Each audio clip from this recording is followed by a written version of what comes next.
تبارك الذي بيده الملك وهو على كل شيء قدير الذي خلق الموت والحياة ليبلوكم أيكم أحسن عملا وهو العزيز الغفور الذي خلق 7 سماوات طباقا ما ترى في خلق الرحمن من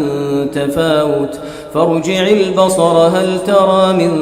فطور ثم ارجع البصر كرتين ينقلب إليك البصر خاسئا وهو حسير ولقد زينا السماء